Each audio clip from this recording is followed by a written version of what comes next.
Você tem um deste? Sou louca pelo meu. Na verdade, adoro todas as minhas coisas. Já se perguntou de onde vêm todas as coisas que compramos e para onde vão quando nos desfazemos delas? Não conseguia deixar de pensar nisso, por isso quis saber mais sobre o assunto. E os livros diziam que as coisas se deslocam ao longo de um sistema. Da extração, para a produção, para a distribuição, para o consumo e para o tratamento de lixo. Isso tudo se chama a economia de materiais. Bem, estudei um pouco mais. Eu passei 10 anos viajando pelo mundo, atrás de pistas de onde vêm as nossas coisas e para onde vão. E sabe o que eu descobri? Esta não é toda a história. Falta muita coisa nessa explicação.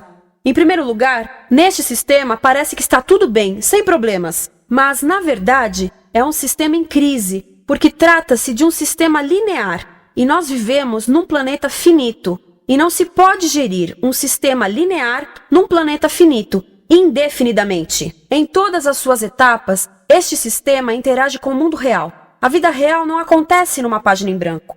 Interage com sociedades, culturas, economias, o ambiente. E durante as etapas, a vida vai se chocando contra seus limites. Limites que aqui não vemos porque o diagrama está incompleto.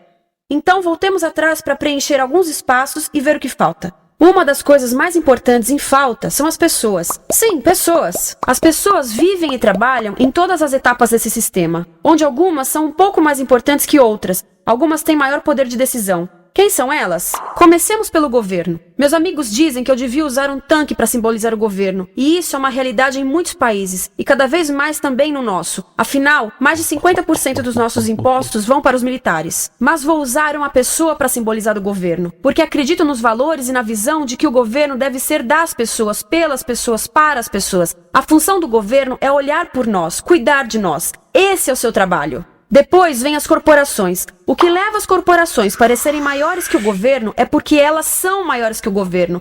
Atualmente, entre as 100 maiores economias da Terra, 51 são corporações. À medida que as corporações foram crescendo, em tamanho e poder, assistimos a uma pequena mudança no governo, como se estivessem mais preocupados com o bem-estar deles do que com o nosso. Muito bem, então vejamos o que mais falta nessa imagem. Começaremos pela extração, que é uma palavra pomposa para exploração de recursos naturais, que por sua vez é uma palavra pomposa para destruir o planeta. A verdade é que cortamos as árvores, arrebentamos as montanhas para extrair os metais, consumimos toda a água e exterminamos os animais. Aqui enfrentamos o nosso primeiro limite. Estamos ficando sem recursos naturais. Estamos utilizando demasiados materiais. Sei que isto pode ser difícil de ouvir, mas é a verdade. Por isso temos que lidar com isso. Durante apenas as 3 últimas décadas, foram consumidos 33% dos recursos naturais do planeta. Desapareceram. Cortamos, minamos, perfuramos e destruímos o planeta tão depressa que estamos debilitando a capacidade do planeta para sustentar o nosso modo de vida.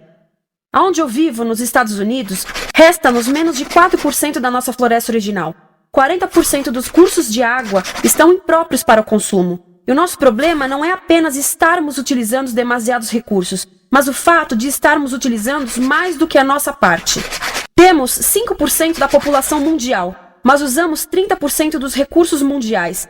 Se todos consumissem ao ritmo dos Estados Unidos, precisaríamos de 3 a 5 planetas. E sabem uma coisa? Só temos um. Então, a resposta do meu país a essa limitação é simplesmente ir tomar dos outros. Este é o terceiro mundo, que alguém dirá tratar-se apenas de uma expressão para designar o local para onde foram as nossas matérias-primas. E o que é que acontece?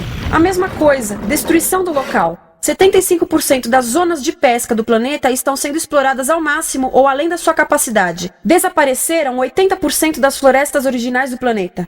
Só na Amazônia perdemos 2.000 árvores por minuto, o equivalente a um campo de futebol por minuto. Então, e as pessoas que vivem aqui? Bem, de acordo com esses sujeitos, eles não são donos desses recursos, mesmo que vivam lá há gerações. Não são donos dos meios de produção, nem compram muitas coisas. Nesse sistema, quem não possui nem compra muitas coisas não tem valor. A seguir, as matérias-primas seguem para a produção, onde utilizamos energia para misturar químicos tóxicos com recursos naturais para produzir produtos contaminados com tóxicos. Há atualmente no comércio mais de 100.000 químicos sintéticos. Apenas um punhado foi testado para avaliar o seu impacto na saúde, e nenhum foi testado em relação aos impactos sinérgicos na saúde, ou seja, a interação com todos os outros químicos aos quais estamos expostos diariamente. Por isso, desconhecemos o impacto total deles na saúde e no ambiente. Mas sabemos uma coisa: os tóxicos entram e saem. Enquanto continuarmos a introduzi-los nos nossos sistemas de produção industrial, continuaremos a inserir esses tóxicos nos produtos que levamos para nossas casas, trabalho e escolas, e claro, para nossos corpos. Como os BFRs, ou retardantes de incêndio à base de brometo, que tornam as coisas mais resistentes ao fogo, mas são super tóxicos. São neurotóxicos, ou seja, tóxicos para o cérebro. O que é que estamos fazendo usando esses químicos?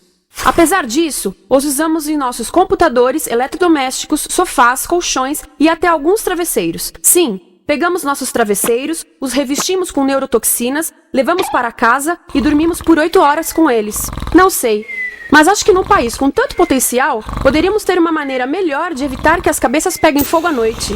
Sabia que essas toxinas vão se acumulando ao longo da cadeia alimentar e se concentram nos nossos